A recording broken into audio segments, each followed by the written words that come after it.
Good morning, everybody. Welcome to another DCS World tutorial.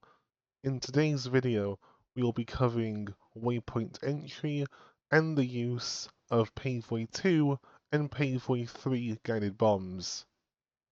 So, first things first, let's enter a target waypoint to fly out to. We can do this through a number of ways.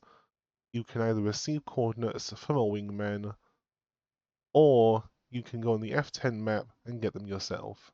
So if we click F10, I already have the target area brought up, so if we zoom out on the beautiful Persian Gulf map, we can zoom back in and hold left alt, left click, and that'll bring up the coordinates tab up here on the left for me. And if we return back to the F1 view in the cockpit, we can come down to the HSI or wherever you have it, wherever MFD it's on, press the data, then select the waypoint you want.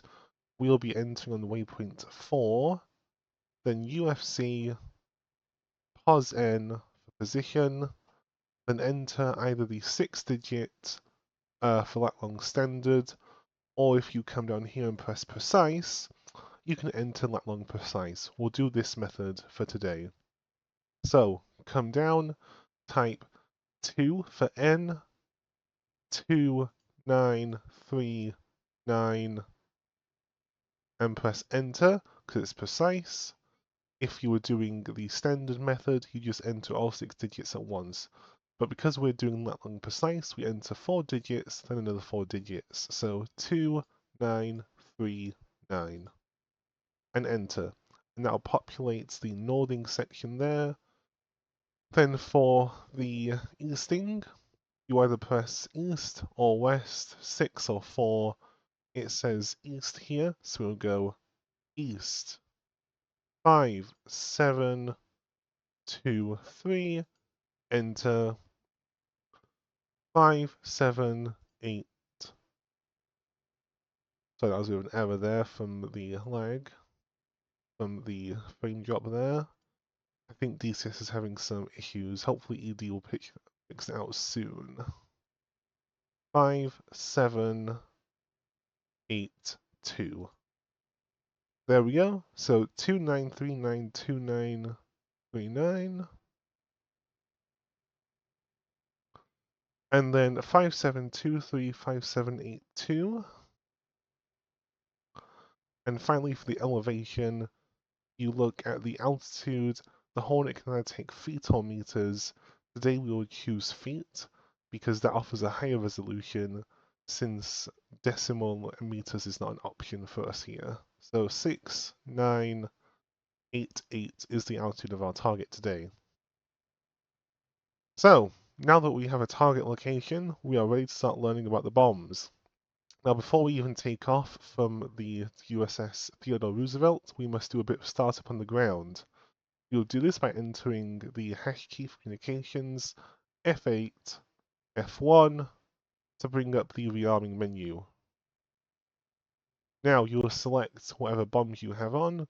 We have GBU-10s and GBU-24s today, because they have slightly different procedures in using them. So you press on the little yellow triangle on the side of the weapon to bring up this page. It'll bring up the pylon, payload, and loadout. Now, what's important here is we change the laser code. If you leave it on default, there's a good chance in multiplayer someone else will have the same code as you, causing your bomb to get confused and miss. So we will enter a unique, or hopefully unique code, 1571. Odds are no one else is going to have that code. Press OK. And we'll do the same for this bomb, 1571. Set that to USN just so it matches the other bomb, so they're both white. And enter. We can now hover over the bombs and confirm 1571, 1571. Click OK to rearm. Great. You will then join me once we're up in the air about 15 miles from our target location. Okay, viewers, welcome back. We're now over the target 10 miles away roughly, ready to employ our GBU-10 and GBU-24 laser guided bombs. So to do that, first you'll want to come over to the FLIR. You'll have it either on off, standby or on, right click advances it until you get on. Once the plane is armed, or we'll unarm it and arm it just to show that, you then arm LTD/R. That will arm the laser designator, however will not work outside of air traffic master mode. Like so. Come back to arm it. There we go. Great. Now you pick your bomb. You can either pick the 84LG, which is the GBU-10 on our left wing, or the GBU-24, which is the GBU-24 on our right wing. Whichever one you pick, you'll have the laser code that you set in the mission editor or by the ground crew, as can be seen here, 1571 on each wing. You can see each bomb has different programs, so you have auto, like just in with the Mark 20, Mark 80 series of bombs, and with the GBU-24, since it's more modern, you have more advanced features. So for mode, I personally prefer Clara SL. Set the fuse, whatever you want. I'm going to go delay 1. And you can see code here is flashing. This is because the laser targeting pods we have on is a different laser code to what we are bombing, to what our bombs have. To change that, we go to the FLIR, then designate the target in order to slew the FLIR to our target waypoint. There we go. So now our targeting pod is looking where the target is. You can see here LTD/R is flashing on the pod 2. So we press UFC LTDC 1571, whatever code you have set your bombs to. So we're 6 seconds time to maximum release from our targets, which we spawned quite close, and you'll see that these bombs have vastly different drop ranges. You can see with the GBU-10, we're still 43 seconds out of range. GBU-24 can go much further. It has much bigger fins if you just look at the bombs. This one, the 24 is also capable of lofting, so that helps enhance its range even further. So what you want to do once you've done this is sensor control switch right to make the targeting pod your soy. If you had the pod on this MFD or that MFD, you would do down or left respectively, but we'll do right since it's on the right MFD. You then use your radar antenna elevation keybind to increase zoom, and you can see we have 2 targets here.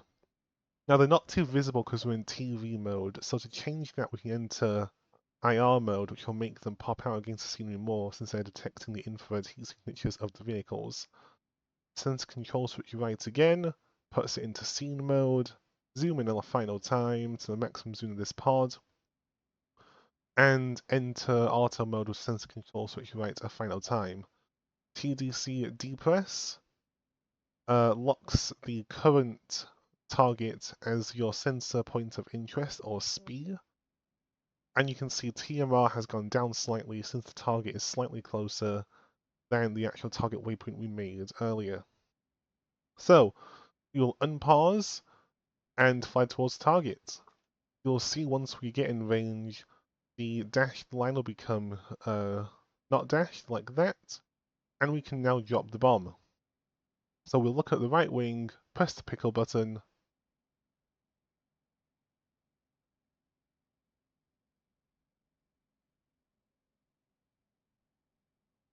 there we go. You have to hold it for a bit, and now pause. Now we've dropped the bomb, you can see a laser countdown has begun. That'll count down how long the laser will fire, and you can see LTDR on the hood, and the targeting pod is flashing, and also the reticle of the targeting pod is also flashing. So let's press F6 to watch our bomb go in.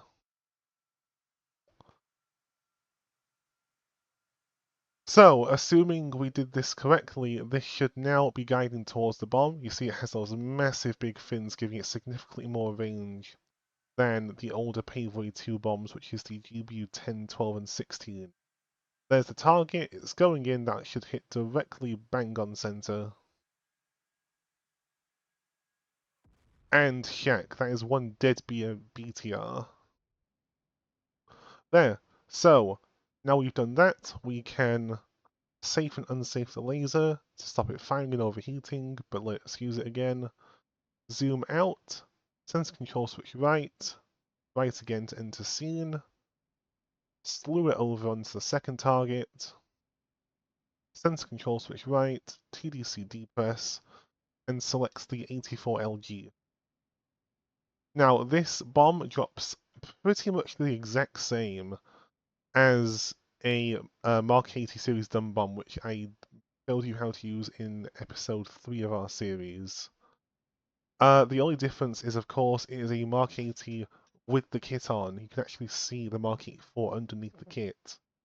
So it is a lot less advanced. This doesn't talk to the plane as much, or really at all. And it's really the first serial production series of guide bombs that was used by the US, really. So, EFUSE, instant delay, delay 2, we'll go delay 1 again, and everything should be set for delivery. You can also use manual if you wanted to for this, but again, I don't know why you do that. Same with CCIP. So we'll go on auto delivery for maximum kind of lethality. So, unpause. Since there's a massive weight difference on the left wing, we need to trim. So once again, we'll get the bomb fall line on the little indicator there, hold, and bombs away. So these ones are slightly different because unlike the 24s, the Paveway 2 does not need a constant laze to acquire a target, so it'll do it itself. But if you want to manually laze, you press the trigger on the MFD and hold down the gun trigger to laze the bomb. The bomb will then start going in. You see it has much smaller fins, it's much less efficient, but it still gets the job done. Here it goes, and bang. Right, there we go, viewers. That is how you use the Paveway 2 and Paveway 3 series of guided bombs in DCS World on the FA-18C Hornet. I hope you had a beautiful day, and have a good one. Shark 31 out.